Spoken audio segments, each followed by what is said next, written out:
boqortooyada Sacuudiga waa dal dhaca galbeedka Asia amaba mandiqada bariga dhexe ama jasiiradda Carabta. waxa uu ku fadhiyaa masaafo gaaraysa 2.1 milyan oo kiiloomitir ku dhawaad 4 jeer ayuu ka weyn yahay dalkeena Soomaaliya.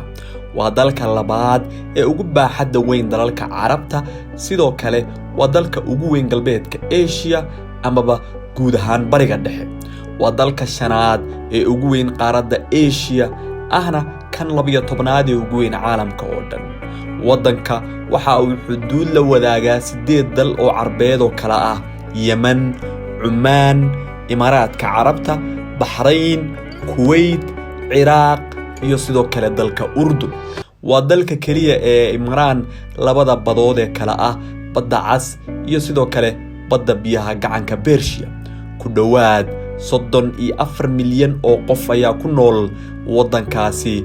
boqortooyada Sacuudiga 38% oo ku dhow 13 milyan oo qof waa ajaanib dalkaasi ka shaqeeya oo aan u dhalan boqortooyada Sacuudi Carabiya. boqortooyada Sacuudiga waxaa la aasaasay 89 sanadood ka hor, waxaana sameeyay Cabdulaziz ama Ibn Sacuud oo ah aabaha boqorka iminka maamula dalkaasi, boqor Salmaan ibn Cabdulaziz.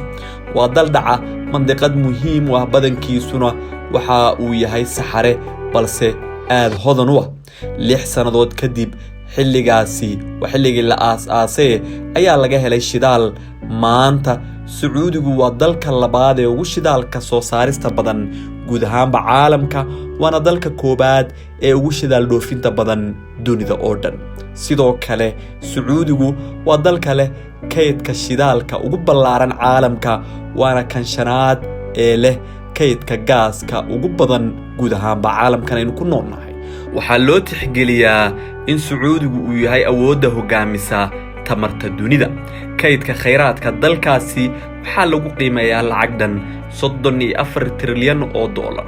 waa dalka saddexaad ee leh kaydka kheyraadka hantiyeed ee ugu ballaaran caalamka. dhaqaalaha Sacuudigu waa kan 18aad ee caalamka ugu ballaaran, ahna dalka ugu dhaqaalaha badan galbeedka Asia amaba guud ahaan bariga dhexe.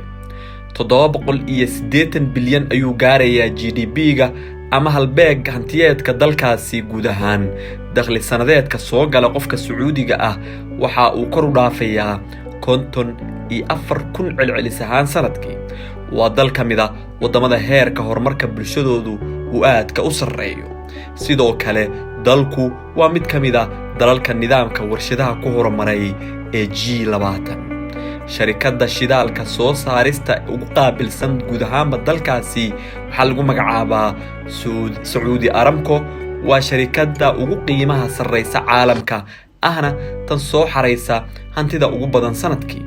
waxa ay maamushaa kayd shidaal oo dhan 277 bilyan oo fuusto guud ahaanba, waana sharikadda ugu shidaal soo saarista badan guud ahaan caalamka.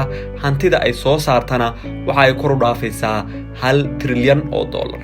sidoo kale Sacuudigu waa dal dhanka ciidamada kharash aad u xoog badan ku baxsha, kaas oo xulafo leh wadamada galbeedka. waa dalka saddexaad ee qarashaadka ugu badan ku baxsha ciidamadiisa. sanad walba 63 bilyan ayuu ku baxshaa ciidankiisa. sidoo kale waa dalka ugu soo hub iibsashada badan guud ahaanba caalamka.